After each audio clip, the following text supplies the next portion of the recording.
Welcome, welcome. I'm surprised you came for round two. Round two of the book of Job.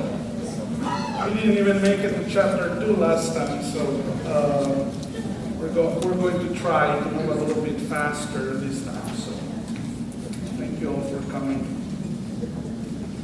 Let us pray. In the name of the Father, and of the Son, and of the Holy Spirit. Good gracious Father, we thank you for the gift of life and allowing us to be here today. We ask you to bless especially those who suffer unjustly. Help them see you more evidently in their lives. We ask you to show us your love, to show us the way that you want us to help other people, the way that you want us to show your kindness and mercy to other people, especially when they're in dark places. We ask you to heal people from anything that affects their minds or their bodies or their souls.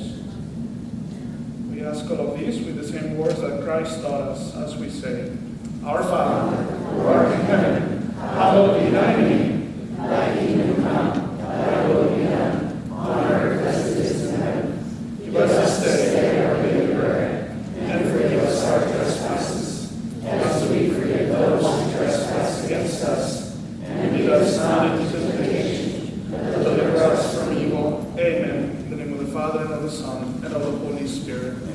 Amen. So thank you all for being here tonight. What we're going to try to do tonight, we're going to move along. So last time what we did, we basically gave the foundational pillars that we're going to use, that we're going to need to understand the book. Some of those foundational pillars have to do with culture, and we understood why that's important, and then we began the first chapter of the book of Job. So we started studying that first few verses of the book of Job. What we're going to try to do today, and it's a little bit ambitious, is going to try to get to the dialogues between Job and his friends. So that's really coming on chapter 4 all the way to 14. So we're not going to do it all. We're just going to do the first couple of dialogues and I'm going to show you what the key to interpret and read and understand these chapters is, because they become very, very repetitive, because they're basically the same thing over and over again. It's just said in different words, in different ways, but ultimately it's all the same. So we're going to show you here how to read that on your own, how to understand it on your own, how to kind of get some of those ideas, those thoughts that all of us share, actually. The people of Israel, we have a lot of that, the same ideology about God, a very similar theology. And so a lot of that is reflected in what the dialogue with the friends is. Okay? So we did have one thing pending from last time, and that had to do with one of the translations, I believe. That was when we were talking about Job chapter 1, verse, I believe it was verse, which one? Verse 5? Verse 3. Were we not? We didn't do much, did we? Okay, good. Verse 3. Okay, that's right. That was the one that having to do with many servants, right? So that's the one that we talk about. Job had very many servants. I looked it up. So I brought the Hebrew Bible with me today as well. And the word that is actually used is the word for servants. I don't know why a lot of these translations have, cattle or work animals. But again, if you remember that when we were setting up kind of the basis for the book, we talked about the difficulty of the language.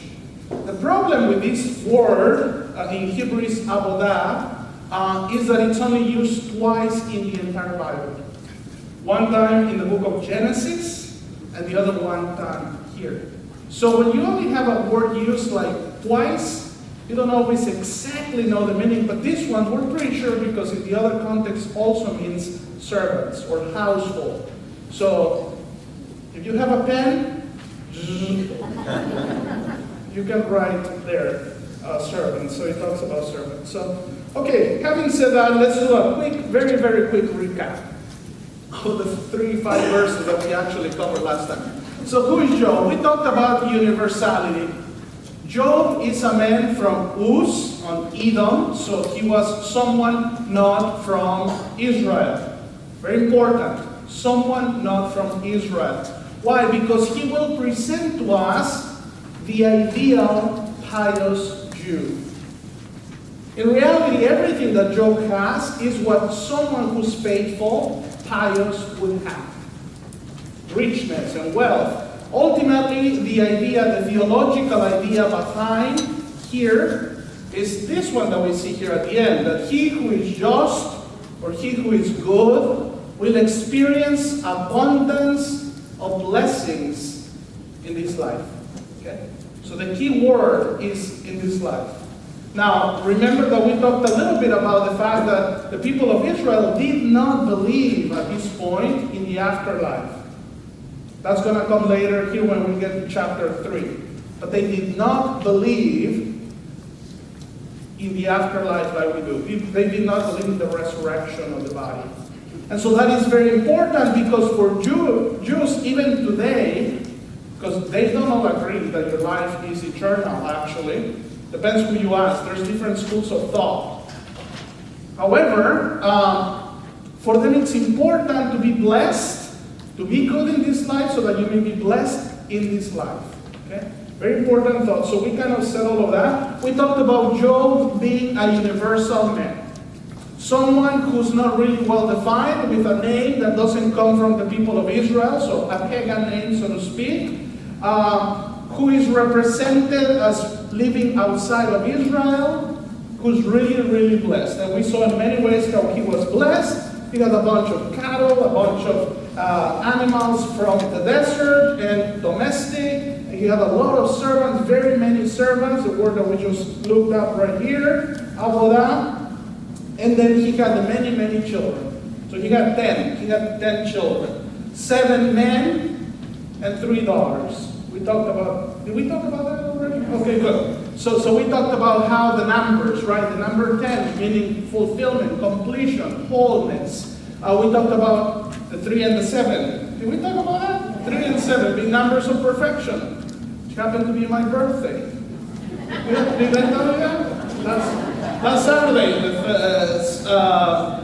March the 7th, 3-7, so numbers of perfection. But together, they're a number of completion. I should have said that last time. Would have gotten more wine after Mass.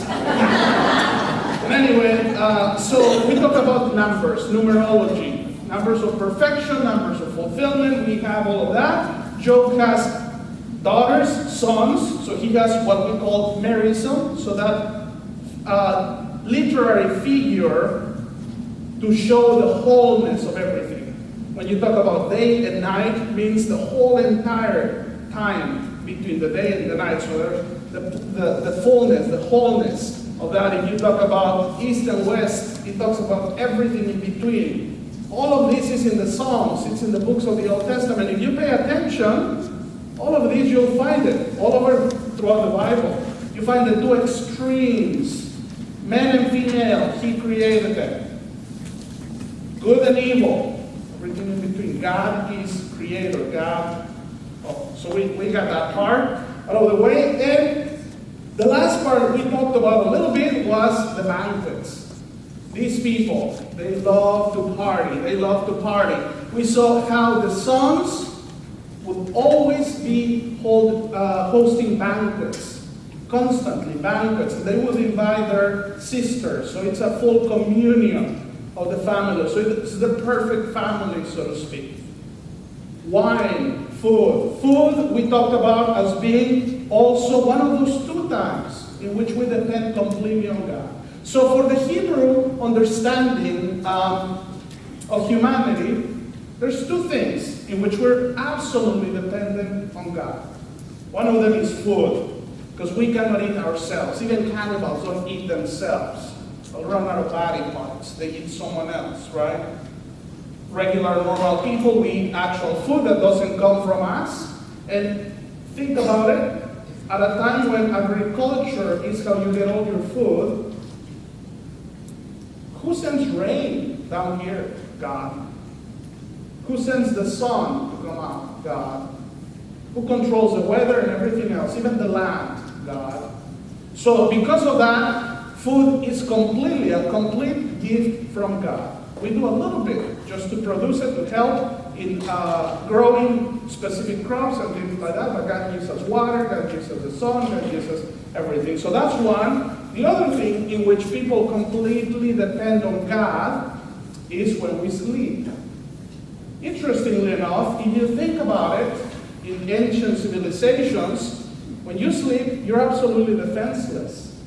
You could be the most powerful warrior in the world. You could be fighting for the MMA, but yet, when you sleep, you're vulnerable. Someone could come and just slice your throat, and here you go.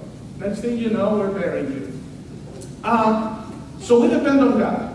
You don't know if you're going to wake up. How many people die in their sleep? We know that. So we don't know if we're going to wake up. So that's another of the two instances in which we depend completely on God. So this idea that the children of Job were having banquets, they were enjoying life, they were sharing life. That's the meaning behind eating together. Eating together. We're sharing life itself. We're sharing the gift from God himself. That's why it's so important that then we receive Christ as the bread of life. Communion. Full communion is manifested when people are actually in full communion. We kind of don't think about it, but communion should be received. That's why when someone is not in full communion with the church, it shouldn't be received. When we sin mortally, for instance, we're not really in full communion with God, with the church, and with our brothers and sisters, because we see that our sins are ultimately have a public character. Our sins affect other people too, so we're not in communion with people when we sin. So, going back, because kind of that's the last thing we saw last time, full communion. In other words, if we were to summarize all these first five verses, we would say Job had it all. He was the most blessed man. That's why even here we find in that same verse 3, Job was the most blessed man of the people of the East. There was nobody more blessed than Job. Again, keep that in your mind, the mentality that what does it mean to be blessed? And we fall into that trap a lot. If I have health, if I have money, if I can go on vacations, if a tornado hasn't gone over my house, if good things happen to me, what do we normally consider that to be? Direct blessing.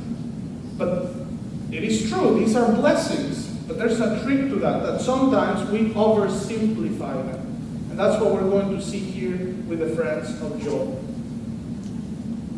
Prosperity, therefore, is seen as the reward for those who are righteous, for those who are good people, for the upright. Everything is good and perfect because Job is good. That's why he has a large family. That's why he has a lot of cattle. That's why he has lots of possessions and servants and wealth. He's enjoying life to the fullest. Now we actually move to the second part, which is the celestial court. Where's Satan? Oh, there he is. Celestial court. So this will start in chapter 1, verses 6 and following. Verses 6 and following.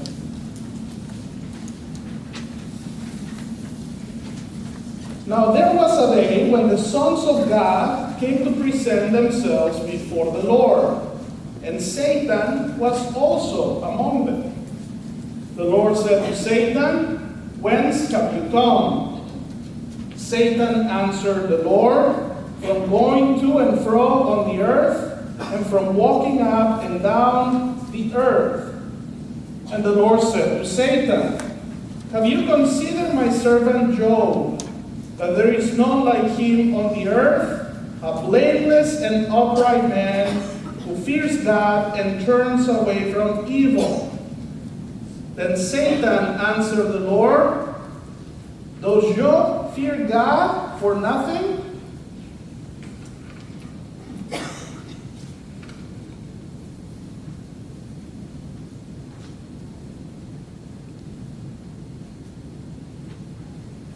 Hold on, because my cup is here and cut it off.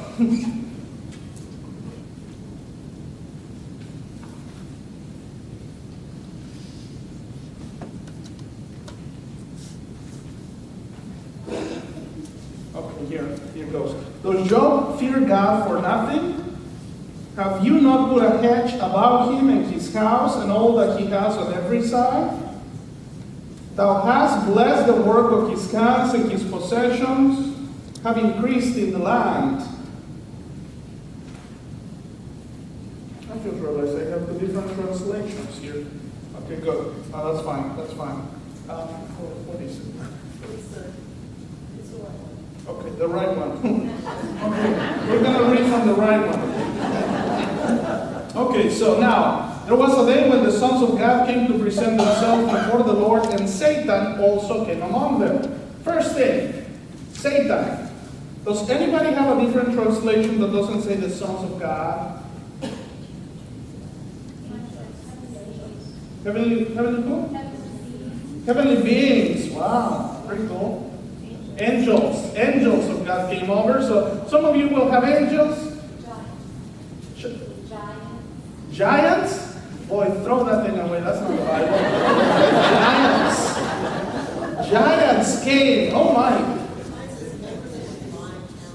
Members of the divine council, giants, sons of God, angels, celestial beings. You see already how many problems we have? I have sons or heavenly beings, but then there's a little footnote that says sons of God. Sons of God. Okay. So the actual word is here, Ha Elohim Bene. It literally means sons of God. But some translators consider that very, very heretical to say that Satan was one of those children of God. Because that's what the Bible says. You notice that? Amongst them, amongst who? The sons of God, the children of God, Satan was one of them. But really, to say the sons of God just means anybody who does God's will or anybody who's subject to God's authority. So basically, everyone. That would include sometimes human beings, that would include angels, that would include anybody, even sometimes the elements themselves. Now, why is this important? Because what is the role of Satan? What is the figure of Satan here all about? The first thing that we have to understand is that this is not the Satan that we normally think of. This is not the guy with the horns and the big tail that's going to poke you into hell, or hell. That's not this is Satan from the Divine Comedy. That's not that Satan. In fact, the Hebrew Bible says the Satan. The most faithful translation should say, and the Satan came over. Okay? It has the article in it. Because the Satan was a minister of God's court. Satan, in this context, should be understood kind of like the faithful opposition to God. Now we know that this role actually was part of royal courts in some instances, or even the Roman Empire. In the Roman Empire, there was a tradition when a general came over from victory, so he went into battle or war and came back victorious into the city of Rome. The first thing they would do, they would build an arch, a big arch. So if you've been to Rome, there's a lot of arches all over. The triumphal arch. That's what the Arc de Triomphe in Paris is all about. It's an arc of triumph. So the general would come in a chariot with 4 horses into the city victorious. He's going to pass through underneath the arch of victory. But yet, he had a slave in his chariot next to him. And that slave had one job. Whisper at the ear of the general throughout the parade where people are coming to acclaim him and welcome him. Memento Mori. Remember that you are going to die. Keeps you grounded. Right? So when those generals were enjoying the fullness of privileges, if you like, and perhaps it could get to their head, they had someone who would tell them, remember death. All of these will pass. Remember that you are mortal and you must die. That's the role of Satan here. Keeps God grounded. Because God thinks everything is good and perfect, which is quite a troubling song, this passage itself. Because what's happening is that Satan goes around as a faithful opposition, the one, that's why the word accuser is always associated with Satan. He's the one who accuses us. Now in the New Testament, now in Christianity, we have given him that, even a deeper theological depth. He's always putting our sins right in front of us, making us turn away from God even more, because that's what we do. Same thing that Adam and Eve did when they sinned. What's the first thing they do? They hide. They turn away from God. We're not very different from them, if you think about it. What's the first thing that we do when we sin? We stop praying, for instance. And sometimes we say, well, might as well. I gotta go to the confession anyway. I missed one Mass this Sunday. Well, let's take the whole month off. Or whatever else it may be. Okay? Or we're watching it really closely. For instance, like gossiping. So I was trying not to gossip or not to curse or sexual sins or whatever it may be. And I'm doing really good and then I fall. And I'm like, well, gotta go to confession, right? Let's enjoy it. So that's really what's happening here. Satan is keeping God grounded. He's the faithful opposition. He would be basically like the prosecutor. God, first of all, if we notice the passage itself, the one who starts the whole thing is God. In a way, God seems to be tempting Satan. If you were in a bank, working at a bank or at a store, and you have closed after hours, and then someone breaks in to try to steal something, and they got all the petty cash from here and there, or a jewelry store, and then you go see the thief, and you're not going to tell him, hey, have you seen the most precious jewel that we have over here and the keys right here? Have you seen that one? I mean, don't forget it. It's the most precious thing, the most valuable thing we have. Or the combination to the safe. We wouldn't do that. But God, in these first few verses, seems to be doing precisely that. Now, there was a day when the sons of God came to present themselves before the Lord, and Satan also came among them. The Lord said to Satan, where have you come from? Satan answered the Lord, from going back and forth on the earth and from walking up and down on it. And the Lord said to Satan, have you considered my servant Job, that there is none like him on earth, a blameless and upright man who fears God and turns away from evil? Then Satan answered the Lord, does Job fear God for nothing? Have you not put a hedge about him and his house and all that he has on every side? You have blessed the work of his hands, and his possessions have increased in the land. But put forth your hand now and touch all that he has, and he will curse you to your face. And the Lord said to Satan, behold, all that he has is in your power. Only upon himself do not put forth your hand. So Satan went from the presence of the Lord. Now we always see Satan as a role of tempting. But really this passage, the one that seems to be tempting is God himself. He's showing him, like, hey, you see this guy, he's so good. And so Satan says, well, of course he's good. You've given him everything he wants. You bless everything he has. Possessions, family, health, prestige, honor, power. Of course he blesses you. See, at the end of the day, Satan is proposing to God. Satan is telling God, do you think that he loves you? And that's why you bless him? Is it not a self-interest that he's doing right here?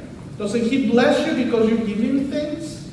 You know, that idea of, do we love God because he is God or because he gives us good things? That started to come right there. That's the first time Satan proposes it. And God lets him touch the possessions. Now what we're going to see here is that God will allow Satan to start taking blessings away from Job. However, if you see from the very beginning, God puts a limit as to how much Job is able to take away. He can take his things, but he cannot touch his life.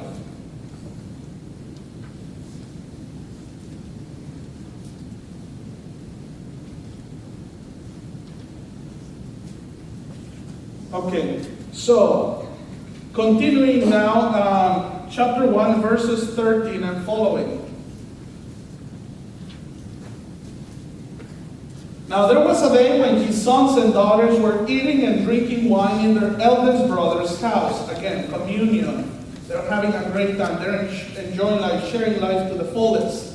And there came a messenger to Job and said, the oxen were plowing and the donkeys feeding beside them. And the Sabaeans fell upon them and took them and slew the servants with the edge of the sword, and I alone have escaped to tell you. First thing, his animals start getting taken one by one. While he was yet speaking, look at the language. While he was yet speaking, there came another and said, the fire of God fell from heaven and burned up the sheep and the servants and consumed them all, and I alone have escaped to tell you. While he was yet speaking, there came another and said, the Chaldeans formed 3 companies and made a raid upon the camels and took them and slew the servants with the edge of the sword, and I alone have escaped to tell you. While he was yet speaking, there came another and said, your sons and daughters were eating and drinking wine in their eldest brother's house, and behold, a great wind came from across the wilderness and struck the 4 corners of the house, and it fell upon the young people, and they are dead, and I alone have escaped to tell you.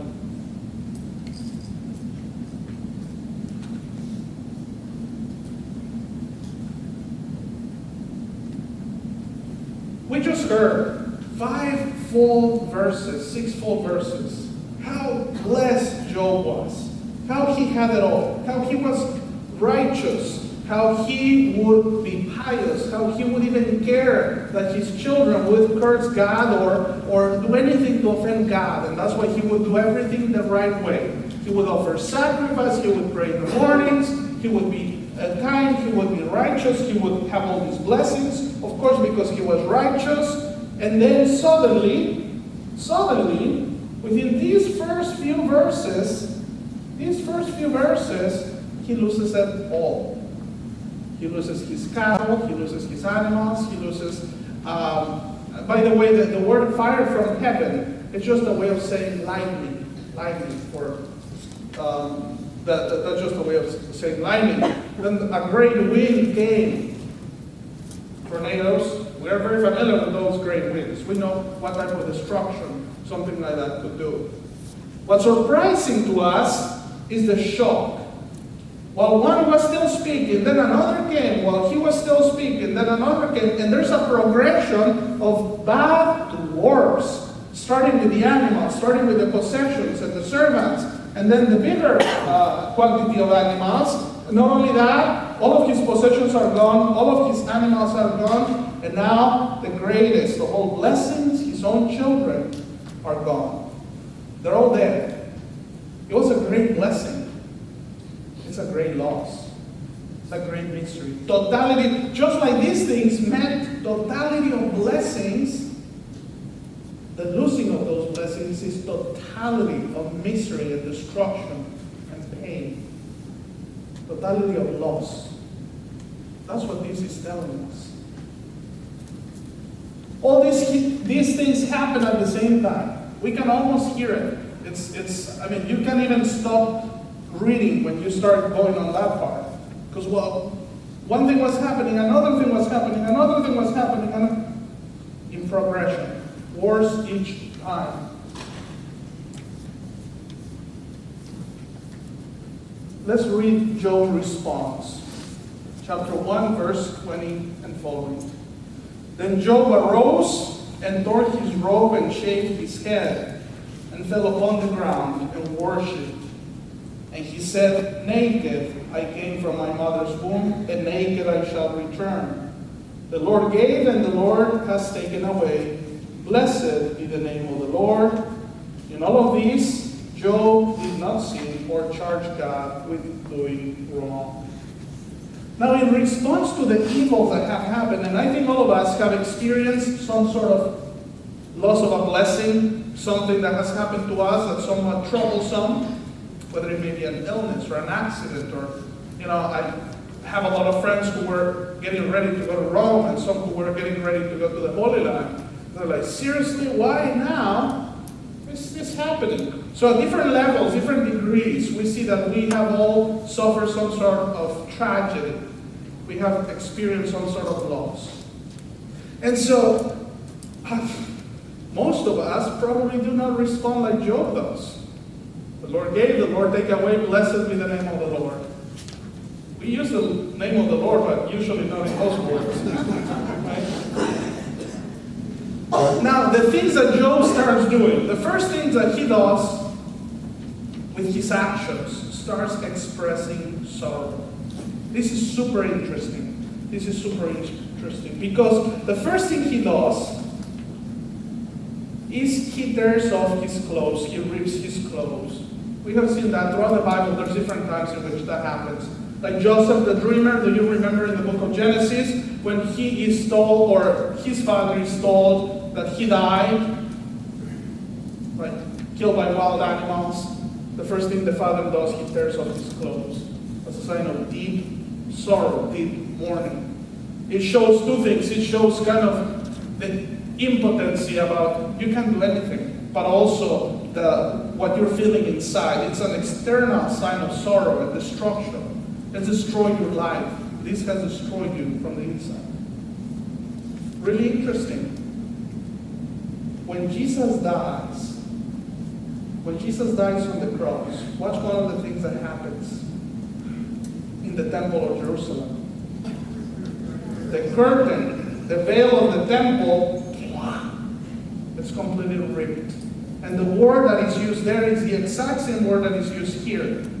The ripping, the tearing of the cloth. God himself who mourned for his son. Really amazing when we think about it. But Job himself is already showing these signs of profound sorrow. The first one with his clothes, then he shaved his head. Who did that? People did that in two occasions, when someone died or when someone got this illness at the time called leprosy. So when someone became a leper, the first thing that you had to do, you had to look at them from a distance, because they could not longer talk about quarantining people at the time too. They had to be outside of the city. They had to live in these places away from everybody else. The first thing, they had to shave their heads and start calling out, leper, leper. They would tear his clothes so that everybody would know just by looking at them that they were impure with the illness that was contagious at the time, leprosy. So we see that the symbols that he's doing are those symbols of deep sorrow, of deep loss. And then what else does he do? He, instead of cursing God, he falls to his knees. And he worships God. Falling to our knees, that's why we kneel. We kneel at the consecration, because this is a sign of worship. So instead of doing anything else, Job bends down to the ground. He kneels in adoration, and he says these beautiful words, naked I came from my mother's womb, and naked shall I return. The Lord gave, and the Lord has taken away. Blessed be the name of the Lord. See, he transforms the pain and suffering that he's experiencing into an act of worship. Amazing how someone who's suffering so much, is still able to worship God. He loves God very, very much, very deeply. Job experienced complete deprivation of all the things that he did, but was still conscious that God is absolutely sovereign above everything. And all the things that we have received come from Him. And so if they come from Him, guess what? He can take them too. Job knows that.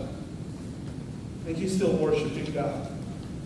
He continues to praise God. He blesses God in the middle of the calamities that have afflicted him. So if we had a score, a big score, a scoreboard, Job 1, Satan 0. Right? Satan tried. He tempted God in a way. God said, well, you can take the things. But yet, Satan still did not get what he wanted. Satan wanted Job to curse God, but instead, he pronounced a blessing. So continuing on this next chapter. Now the last verse there, just to keep in mind, in all of this, Job did not sin or charge God with wrong. Job didn't do anything wrong. I mean, this is pretty obvious. He didn't do anything wrong. Now, keep that in mind because it's going to get intense, more intense each time.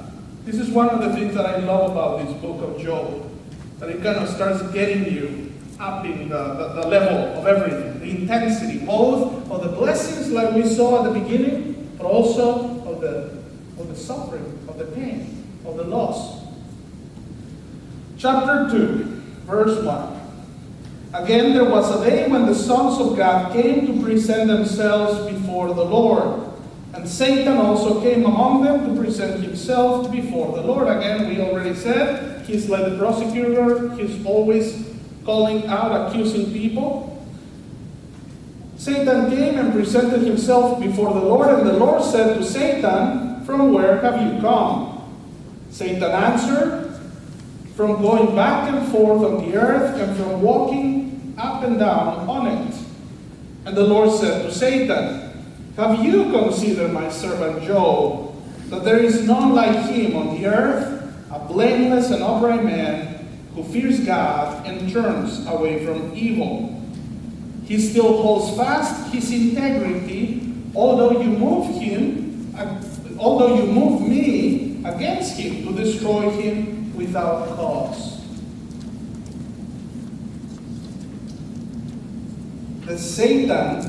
Then Satan answered the Lord, "Skin for skin. All that a man has he will give for his life. But put forth your hand now and touch his bone and his flesh, and he will curse you to your face." And the Lord said to Satan, "Behold, he is in your power, only spare his life." So round 2, Satan is back with God saying, well, that didn't work, but we didn't go far enough. We didn't try him far enough. Now, the possessions, anybody can do without those. But now touch his life. Touch his health. Touch him in the flesh. Skin for skin basically means an eye for an eye, tooth for a tooth. If you touch his life, believe me, he's going to be cursing you. So this second challenge is done because God still holds the innocence of Job. Job did not sin first. It's interesting, though, that here, God first of all acknowledges that Job is just. And the second thing is that he blames Satan for the evil that happened to Job in the first place. He says, he still holds fast to his innocence, although you incited me, so who ultimately gave the evil to Job? God. But God is almost like a human that lets himself be tempted. How is that possible? And then it says, you incited me against him to ruin him without cause. That without cause is super important. Because it could be interpreted as two things. The without cause on the part of Job. Job was sinless. He did not deserve the evil. That's one way. And another way is God didn't need to testify. God didn't need Job to testify to God's goodness. God didn't need Job to bless him. Because that's what Job was doing all along. Job never strayed from God's commandments, from God's path. So why did all this happen? There was no reason for it. On the part of God or on the part of Job. Job didn't do anything wrong, and God didn't need to prove anything to anyone. But yet it happened. So Satan argues that anyone will do anything to save his own life. Touch his life. Now we know that God puts these limits into how much power Satan can exercise on Job, but Job doesn't know that. Job doesn't know that his life is being preserved, saved by God, off limits to Satan. He doesn't know that. So Satan went from the presence of the Lord and afflicted Job with loathsome sores from the sole of his foot to the crown of his head. And he took a potsherd with which he scraped himself and sat among ashes. So, chapter 2, Job is afflicted with bodily sores. Now, the first one was kind of a material type of temptation, if you like. Satan took everything away. All the toys that Job had, he took away, including his family, his children. And now he is touching him in the flesh. God allows sickness to come upon Job, yet not to the point of death. Though again, Job doesn't know that. When you get ill, and when you get an illness that's somewhat bad, it's hard to recover from. There's a lot of implications to getting leprosy, and really that's what this is talking about. There's a lot of implications. You are really outcasted from the community, from society, from everything. And now he has no possessions whatsoever. There's a lot of implications to that. And a lot of people die because of it. So Job doesn't know how far Satan is allowed to go. We do, as the readers, but Job doesn't know. Doesn't know. Now, do you notice here in this passage, in this last verse that I read, or verse 7, chapter 2, verse 7, also we have another merism. Merism, that rhetorical figure that said totality. So it said from the sole of his foot to the crown of his head. So completely covered in sores. That's what the scriptures are telling us. He was completely, again, totality of suffering, totality of illness. The worst type of illness that you could imagine, that's what the worst type of illness was at the time. So today we would consider other types of illnesses. But we know that it's really, really bad, and we'll talk a little bit about it. First of all, leprosy was not only seen as a medical condition back then. It was seen as a great curse from God directly. Directly. That's why, again, it's almost like not only are you cast out from society, from a community, you cannot live in the town of Olathe anymore. You have to go over to Garner, I guess. You have to be going somewhere else, right? Not here anymore. You can't. Second thing, you're also ostracized from religion, because lepers were considered great sinners. Again, the idea of God blesses those who are good and God curses those who are evil. So if you're suffering greatly because you did something, it's your fault. We're going to see that more and more. His wounds are so severe and so repulsive. Now I know that some of you are nurses or doctors and retired, or some of you are practicing, but you know that there's some illnesses that are really gross. They're really gross. They have an awful smell. For instance, leprosy is one of those. You're literally rotting alive. You're alive and you're rotting. That's why the smell is so horrible. There's some illnesses that are just horrible. Mentally, psychologically, physically. That's why Job himself doesn't dare to touch his own wounds, because it's even repulsive to himself. That's why he grabs a piece of clay, pottery, and then he scrapes himself, probably trying to get some of that infection pus out or something, trying to clean them out a little, maybe really itchy. But also the smell would be horrible. Now, why is the smell important? Because in a case of leprosy, the smell, first of all, would be very evident. But the people of Israel consider death itself to be an illness. And so the first sign of that illness, that you're dying, just like when someone dies, what's the first sign? The smell.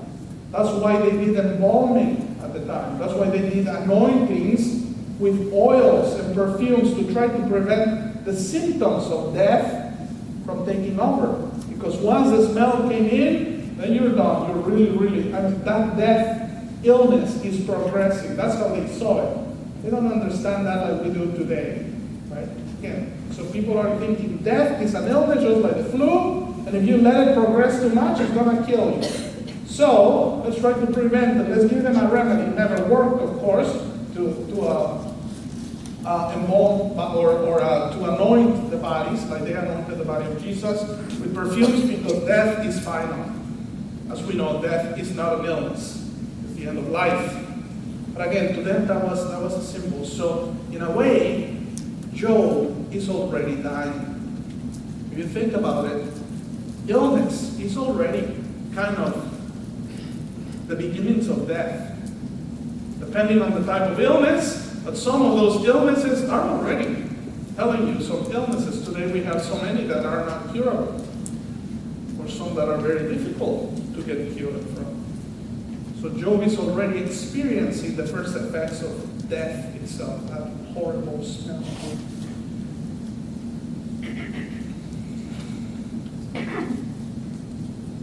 Okay, then my favorite part, we go to Job 2, chapter 2, verse 9. There's only one little verse in there.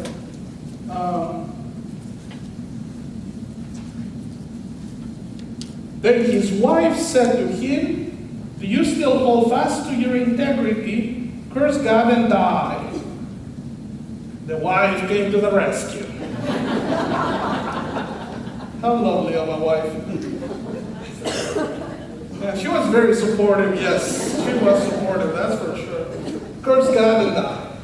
You're already dying anyway, might as well go the whole way. What's the wife all about?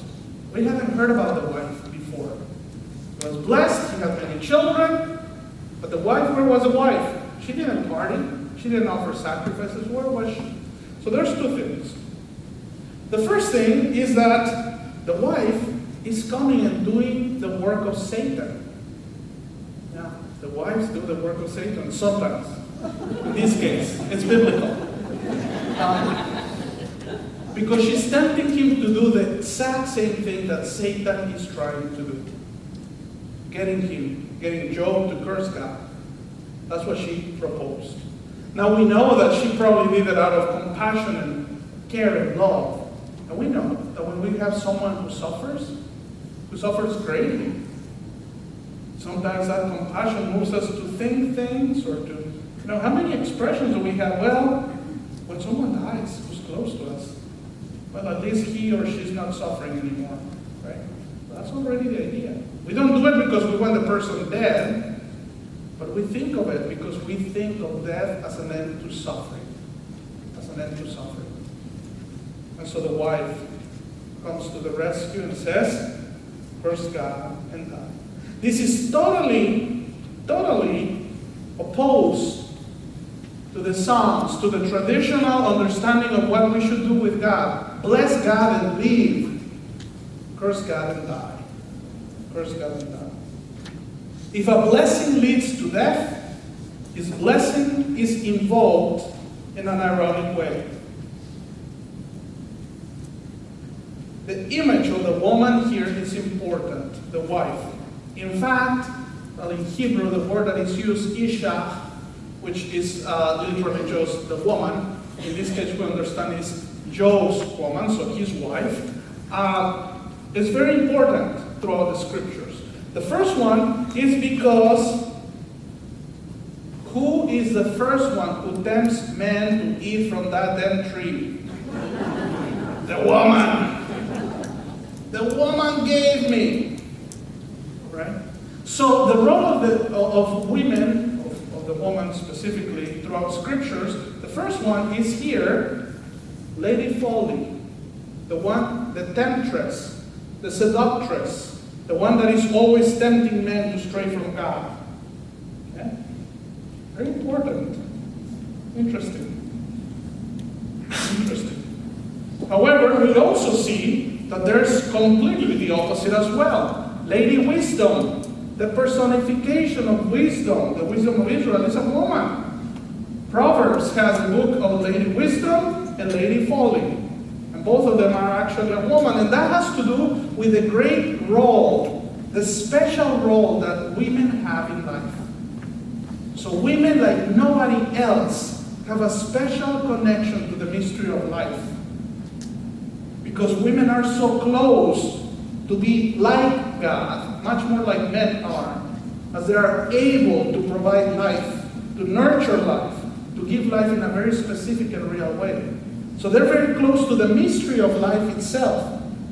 And so that's why women are seen both as a temptress, because if you just deviate a little bit from the great privilege that you were given, twisting that privilege of life and goodness, the mystery of God's life that He gives us, then it's a temptation. Or also, she's the one who leads us to God because of the great mystery, the great connection that the wife has, or the woman has, women have, with life itself. Nobody else can do that. Not even machines today can do that.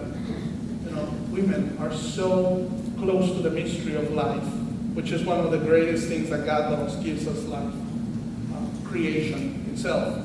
And so women are seen, therefore, like both wisdom and also temptation. But not only that, we have a second aspect of what the wife is doing. And the two shall become one. We know that marriages makes one flesh. So we talk about it theologically. The man shall leave his house and will be united with his wife, and they will become one. Now the second aspect of talking about the wife here in this book is actually to tell us that it wasn't literally the wife of Job who was telling Job, curse God and die. It was his own flesh, his own body, who was suffering so greatly that was tempting him and telling Job, you gotta curse God and end this thing. You gotta curse God and die. His own flesh, his own needs, his own feelings, everything was telling Job to curse God. And yet, Job remains faithful. Job says to his wife, you speak as one of the foolish women would speak. Shall we receive good at the hand of God, and shall we not receive evil? In all of this, Job did not sin with his lips. Oh, I got the wife in there. See Satan over here, and the wife on the other side, and Job suffering.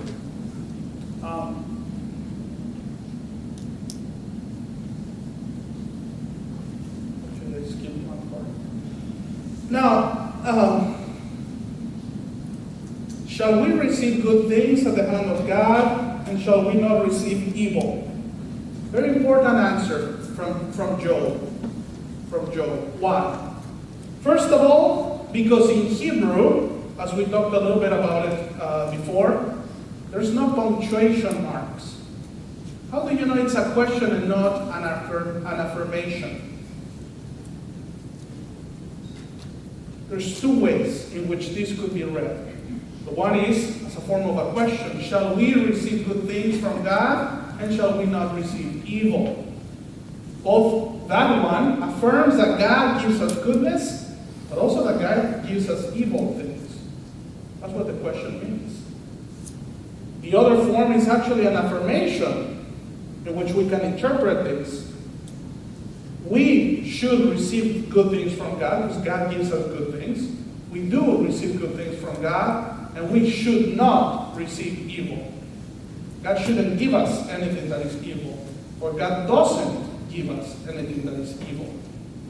So again, ambiguity in the translation. It's a whole different sense when we say, well, we should receive good from God, good things from God, and we should always also receive good, evil. It's an affirmation that God brings evil upon us. Yeah? Is that one of those merisms again? No. It's not because of the form. I don't want to enter too much into that. But the form it is written is very specific to show us that normally this doesn't come as a response. So the forms of the verbs that this is written at do not really allow for a merism. Do not allow it. So even though we talk about evil and goodness, we're not talking about God giving us everything in between. We're talking about that God does give us one thing and He does not give us the other. It's like God should not give us evil. He gives us good, but He should not give us evil. But the way it's written, it doesn't say that. It just seemed the opposite. It seems yeah, right. So we have the opposites there. But yes, that would not be something that we could, with the text, be honest about interpreting. So now this ambiguity perhaps is there to show the internal struggle that people face when we face evil. When we face evil. Because the first question we all ask, why? And the second, why me? And this could have happened to everybody or anybody else. Why? Why me? Very good. The visit of the three friends. Now when Job's three friends heard about all of this evil that had happened upon him, they came each from his own place. Eliphaz the Temanite, Bildad the Shuhite, and Zophar the Nahamite. They made an appointment together to come to condole with him and comfort him. And when they saw him from afar, they did not recognize him. And they raised their voices and wept, and they rent their robes and sprinkled dust upon their heads toward heaven. And they sat with him on the ground 7 days and 7 nights. And no one spoke a word to him, for they saw that his suffering was very great. The three friends. So Job had friends. How do they find out about the suffering of Job? We have no idea. But they found out, and they're coming to console Job. Job in his great suffering. And the first thing that we hear is that they see him from far away. They already see him from far away. They cannot even recognize him. They know it's him, but they don't recognize him. Part of it, as we know, leprosy itself is one of those diseases that causes body deformations. So you're going to be deformed. Pieces of your flesh will fall off. They're going to be twisted. There's going to be all sorts of... I don't recommend you do this, but if you want to know more about the disease, just Google leprosy. And you'll see some pictures that you probably will never forget. It's not a pretty disease, even today. There's some very, very rare areas where it's still happening. In India, for instance, in some places. Mother Teresa of Calcutta would take care of some of them. But it's not a pretty disease. And so the reaction of the friends is super important as they come, and the first thing they do, they don't recognize him. So they know what's happening. And they see that Job is suffering greatly. And what do? They just tear their clothes, sprinkle dust on their heads, ashes, Ash Wednesday, and sit down on ashes. They sat with Job on ashes. Again, ashes, a symbol of our mortality, showing us really that we are dust. That we truly are dust. And without God's Spirit, we're nothing but dust. And unto dust we will return. Ashes, symbol of grief, symbol of death. The friends do that. Now, if you think about it, in the face of evil, in the face of great suffering, what can you say? What can we say when someone loses a child, when a baby is still born, when someone dies in an accident or someone gets cancer, someone dies in a freak accident, things like that? What can you say? I'll pray for you. That's actually pretty wise. I'll pray for you. That's a good one. Yeah, we say a lot of things. But really the friends show us the greatest act of wisdom. There's no words to console someone. We try to find words because we feel uncomfortable. It makes us feel uncomfortable. We want to comfort people with words, but words are not enough to console someone who has just experienced a great tragedy, a great loss. How do you tell someone with that? And then we come with these stupid phrases that we tell people. That when someone just loses a little boy, a little girl, oh, now they're a little angel in heaven. No, they're not an angel in heaven. Angels are substantially different than us. And that's what the freaking friends will do. They're going to start trying to console with theology and putting their foot in their mouth. So the smartest or the wisest thing they've done, or they will do throughout the entire book, is to shut up and sit down with Job, who suffered. That's called compassion. To suffer with. This is the wisest thing they will do in the entire book. That's why we're not even going to read through the entire thing, because it's going to be all the same. We're going to try to justify. They will try to defend God, but in the process, that's not the God that we want. That's not the God that we believe in. The God that we worship. It's easy to tell you, well, God loves you and God is with you and He'll be with you and we'll pray for you. And a lot of times, there's no empathy. Those words are from here out. And we're not feeling the suffering, the pain. That's why a lot of people, when they suffer a calamity or a tragedy, the first thing they tend to do, actually, get angry at God. And that's what we're going to see with Job. Because he is experiencing great suffering. Great suffering.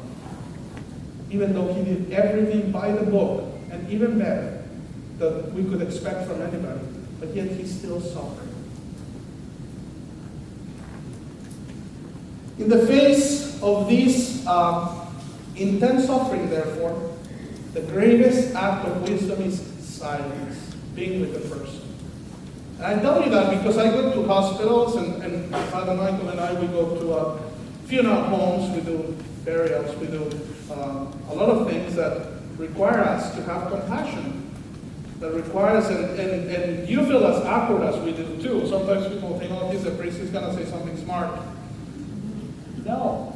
The smart thing to do, the wise thing to do, wisdom, accompany people. They don't have to say anything.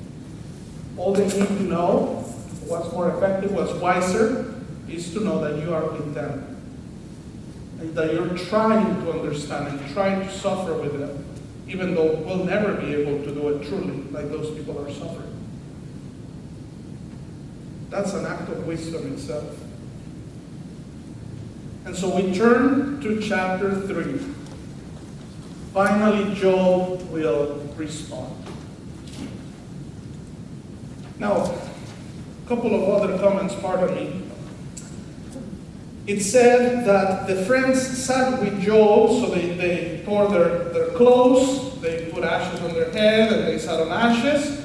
They didn't speak a word for 7 days, 7 nights. Now the number 7, again, number of perfection, was also important in traditions for the people of Israel. When someone died, people would gather at the house of the deceased to go and console those people. But one of the rules was that you were not as a guest, so you were coming, You were not to say a word. The only one who could talk to you, if they felt like talking to you, was a person who had suffered the loss. The wife of the deceased, the parents of the deceased, the children of the deceased. But you were to sit there to accompany them in silence, absolute silence. You were not to say anything. Again, because an act of wisdom, silence, accompaniment. The greatest consolation for those people is to know that you are there with them. Because we know that the hardest time for someone who loses a loved one, it's not the day of the funeral, it's not the day when the person dies, it's weeks or months after. When you have to go back home, and guess what? You're by yourself. Or you go by the room of this little child that you used to live right here, was part of the family. Especially if it was something tragic, suicide. Now, unfortunately, a lot of our kids are teens. And a lot of families that have gone through that. To come to terms with the fact that something so evil happened, something so wrong happened, something so precious was taken away. It's easy to get through the funeral, it's easy to get through the motions compared to what these people will have to go through. And they have to go home and it's going to be empty. These people are no longer going to be there. And so that's why the act of wisdom is for these people, for Job, to know that his friends are with him. His friends are with him, no matter what. So 7 days was what you would do. You would do when someone died. 7 days of silence. 7 days of silence. And if the person wanted to speak to you, the person who suffered the loss, they would start. And that's what Job does on chapter 3. After this, after the 7 days of silence, of course, Job opened his mouth and cursed the day of his birth. We weren't doing so well, Job, come on. But he opens his mouth and he curses the day of his birth. And Job said, "Let the day perish wherein I was born, and the night which said, a man-child is conceived. Let that day be darkness. May God above not seek it, nor light shine upon it." Now the three friends who were just mourning with Job as if he was dead were sitting with him. And the first thing that Job does, he talks to them, he speaks, and the first thing he does, he curses the day of his birth. He wishes to cancel that day from ever happening, as if it was never part of history. This is not really blasphemy. This is not a refusal to live or a suicide. He doesn't want to commit suicide, so to speak, but rather he remains within the limits of knowing who he is, a creature. He curses the day of his birth because he wishes to interrupt his relationship with life itself. Life is too hard. I'd rather not have it. But again, he doesn't want to take it. He doesn't want to take his own life, but he wishes that had never happened. To curse the day of one's birth is to curse also the night of one's conception.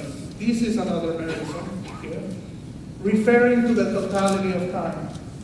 He wants to cancel the day he was born. He wants to cancel the night that he was conceived in. He has God to intervene and to make all of these injustices, his suffering, go away by taking away his entire life. Again, he's turning to God. He's not doing anything himself. He's not saying, well, it's my life, I'll take it. No, he's turning to God.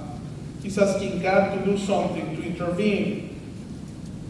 He said that he desires to prevent his birth from ever taking place, to strike at the root of his very existence, to cancel it, because in his eyes, it doesn't make sense. It's absurd to come to suffer.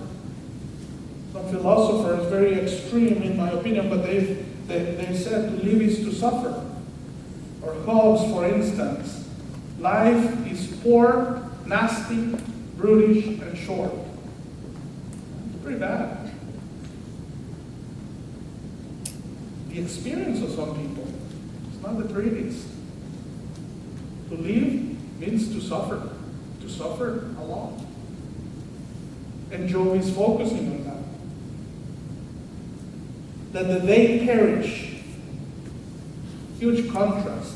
What did God say at the beginning? Let there be light. Let there be day. And Job said, let the day perish. I'd rather not have it.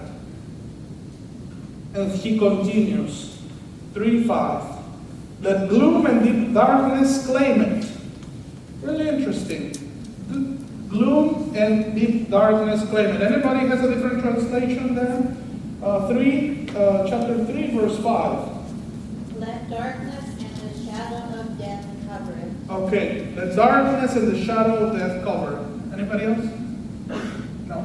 Very interesting because really the Hebrew gives us two different words.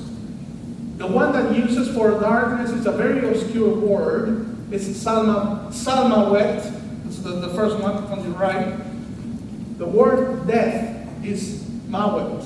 It's this one. Now, what does this actually mean? Let darkness and the darkness of death claim it. He calls for darkness to cover the day, for a victory of darkness over light. Now, we all know that in history and psychologically, we want light to triumph. We want God to triumph. He has the final word. Goodness, the good guys will always win. That's kind of our preconceived idea. That's what we think, or that's what we want. Goodness to prevail. Light. But Job wants darkness. Darkness to cover the day of his birth. And this word is interesting, salmawet, because that's precisely what your translation has over there. The darkness of death. Darkness of death. What does it mean? That Job wants even the night to take over the day. He wants a permanent solar eclipse. Now, for us, it's like, well, it's going to happen 20 minutes and we're good to go. But for people at the time, think about it.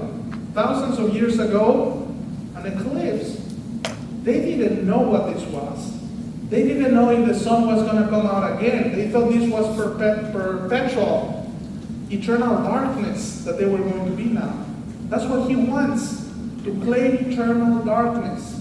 That's what he's asking. People would be terrified every time an eclipse would happen because their cosmology, their idea of a solar eclipse was basically that the darkness would come and eat the sun.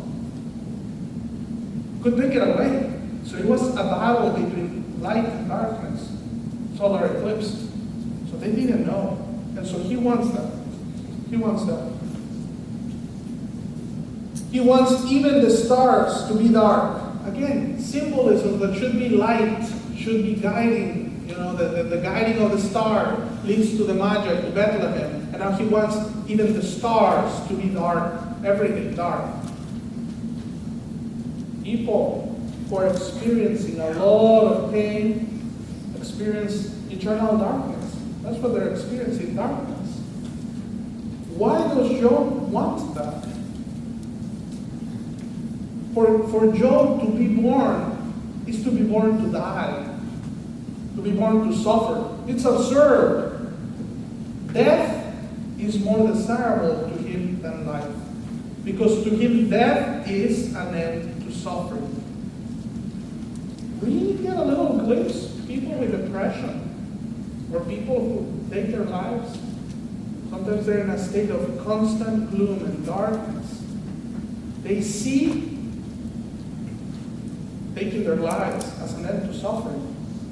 That's why they do it. They don't do it because it's pleasant, but they believe that darkness, that death, it's a better alternative than life.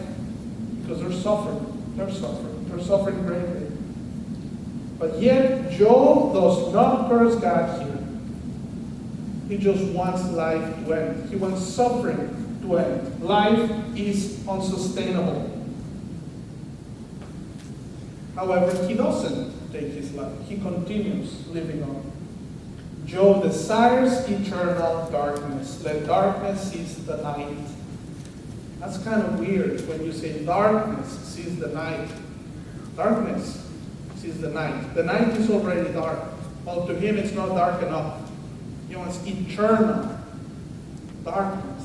Black pitch darkness. Nothing there. May the night be sterile. Job 3:7. Again, we all know what happens when a couple meets and they just get married and they're going to go on their honeymoon. And what happens at night? We all know what happens at night. It's the time of conception. When the night is sterile, it means that there's no conception. He doesn't want conception to even take place. First, he didn't want to be born. Now he doesn't even want conception to take place. He wants the night to be sterile in two ways. The first one is that he doesn't want to be conceived, but the second one is that the night may not give rise to the day, so that the sun may never come up again. In cosmology, in Hebrew cosmology, that's how it worked.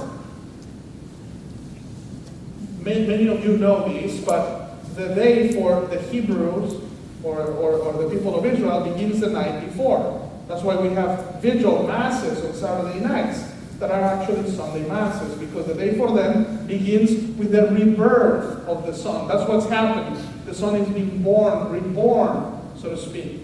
So Job, not only does he not want to live or to be born, to be conceived, but he wants the day, the entire world, the entire creation to never be reborn again. He wants to eradicate life completely. Job desires darkness. And he continues, why did I not die at birth? Come forth from the womb and expire. Why did the knees receive me, or why the breast that I should suck? Very interesting, the type of language. One of the most amazing things that we can have, the miracle of life itself.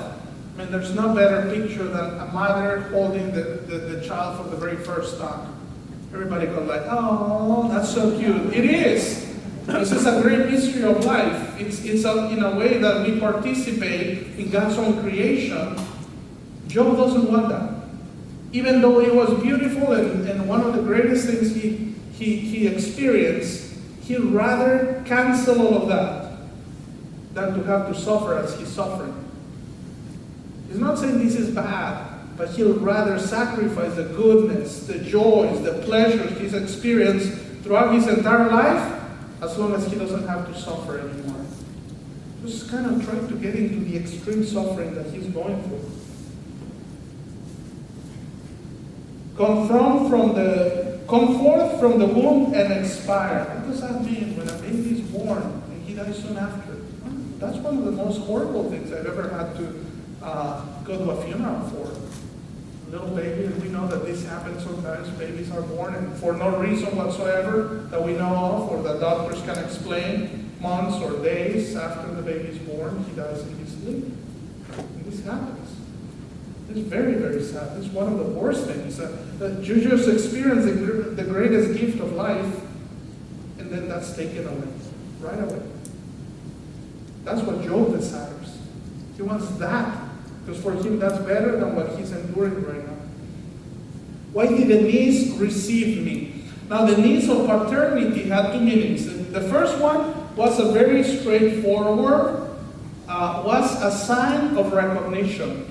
The father of the baby would have to put him in his lap, basically, to recognize him as his son or daughter. That's where he legally recognized the son. Because if someone had a baby and the father didn't do that, he was not recognized legally as the son of that person. So the father had to be there. It was one of the things. A way of adoption, if you like, legal adoption. The second aspect was really the knees to receive me was the midwife. She had to be there. Now it wasn't like hospitals now when we have all of this. What happens to a baby that's born there's nobody there to catch him. He falls to the floor and dies. We know that. So that's what Job says. I wish that nobody was there to catch me, to let me fall on my head and die right there. Because to live is to suffer. It's too miserable for him. But those aspects, beautiful aspects. Then he talks about also the breast of nursing, this imagery. So beautiful. A mother's milk represents giving herself out. Giving herself in love, as food. This is something that fathers can do, but mothers do. That's why they're so close to the mystery of life. They give themselves as food. They give their own self to the child to be born and to grow.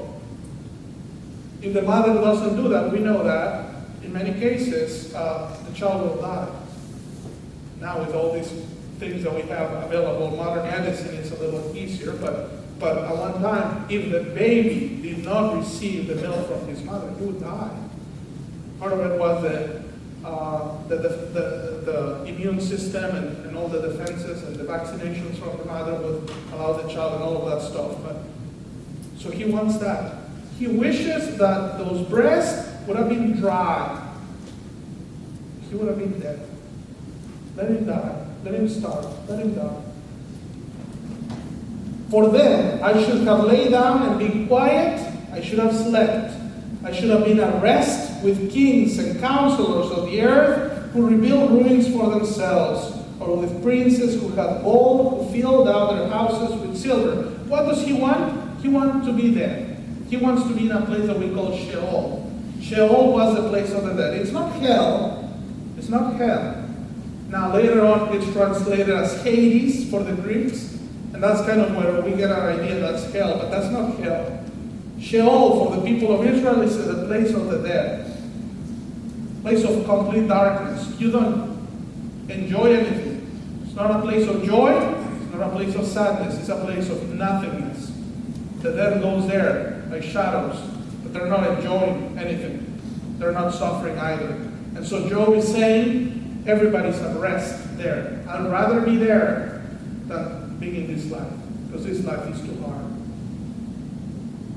It's unacceptable to be living just to suffer. Now let's continue this couple of different verses. So 3:16 and following, or why was I not hidden? Or why was I not as hidden untimely birth, as infants that never see the light? He wanted to be stillborn. There the wicked cease from troubling, and there the weary are at rest. There the prisoners are at ease together.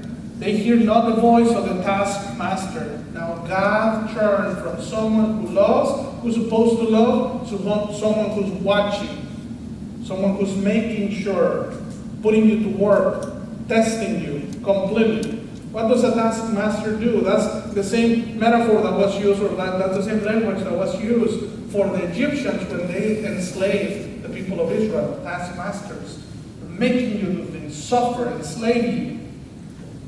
The small and the great are there, and the slave is free from his master. Why is life given to him that is in misery, and life to the bitter in soul? Who long for death, but it comes not, and dig for it more than for hid treasures, who rejoicingly, exceedingly, and are glad when they find the grave. Can you imagine that type of longing? Longing for death. Longing for death, longing for the grave. Why is light given to a man whose way is hid, whom God has hedged in? For my sighing comes as my breath, and my groanings are poured out like water. For the thing that I fear comes upon me, and when I dread befalls me, I am not at ease, nor am I quiet. I have no rest, but trouble comes. Job uses the language of an abusive Lord with God. He denounces God as a slave driver, in whom that he will no longer listen to. Job is starting to loosen now. Now, this is what we're going to see in the book. His lack of patience is going to start being shown a little more and more. Job is going to get a little closer and closer. The more he suffers, the more he's going to get stronger with God. The language will be stronger. The terms, the metaphors, even the way he treats God is going to start getting to the point in which we may say he's on the brink of cursing God. But again, this is suffering talking. Suffering talking. He denounces God's injustices. That God has closed all possible options. But again, he's not cursed God. Job sees in his mother womb the symbol of the tomb itself. At this point, what we will have is the friends who are going to come over. Now, this we will leave in the little pages I gave you. I gave you something about the type of justice that the people of Israel enjoy, the type of justice in Israel. Because there's different systems of justice. There's one that I put in there, it's called retributive justice. It's this one. He who does good is blessed, and he who does evil is cursed. Super important to know that. It's basically an eye for an eye, a tooth for a tooth. You do something, you get something in return. You steal something, you have to pay something. And we're going to talk about it in depth, because this will give us the key to the entire rest of the book, as God deals with Job, and as Job is dealing with God. Because this is what's going to start happening. Job will challenge God basically to court. And we'll see it. We'll see it here. But again, if you could please read that part. So what we're going to do, the next time we're going to go through all the speeches of the friends, which we didn't go through today. We're going to go through them. I gave you already a little summary of them in there. But they're basically essentially saying, that's what they're going to say. This is conventional wisdom. This is the wisdom of Israel. This is what the people normally have. This is our Catechism 101, if you like, for them. But the problem is that they apply it in such a simplistic way. Again, keep in mind that everything that we have seen so far is Job is just, but yet is suffering. What does conventional wisdom of Israel say? You must have done something. If you're suffering, it's because you did something. And we'll see it in the Gospels. Remember when Jesus tells them, these paralytic men did not sin more than you and I, or not, he didn't say I, but like me, but not him. So he didn't sin more than any of you, or more than any of you, or less than any of you. It's not his fault that he's suffering, because people tend to think that suffering is the consequence of having done something wrong. That's what the friends will bring over and over again. Now, only in the last session, so if you have a question, I know this is, when you talk about poetic language, that's why it's difficult to deal with Job, because poetic language has so many meanings, so much that we can get out of it. It's beautiful, but at the same time it's complicated. Trying to explain it and go through it, especially because it's so dense. And you're getting already the nostalgia, the longing for death. The longing for death caused by what? By the suffering, great suffering. And so that's what we're getting at right now. So, as I said, the next time what we're going to see, we're going to start seeing the two types of justice that Israel has. Retributive justice, an eye for an eye, a tooth for a tooth, and forgiveness type of justice, which is the one that God uses and that Jesus uses in the New Testament, but it's not really well known in the Old Testament. And we're going to see that. So that's how we're going to start. We're going to see the dialogues of the friends, and then in our last session, then we're going to see finally God's response. Because Job will start challenging now God more and more to respond. God, you say, or evil has happened to me. Everybody says, theology tells me, my friends tell me, my religion tells me, I did something. What did I do? He's going to start saying, first of all, defending his innocence, saying, I didn't do anything wrong. And then someone who's being tortured, who's being suffering so greatly, will say, sure, I did whatever you want. I did whatever you say I did, but at least tell me what that is.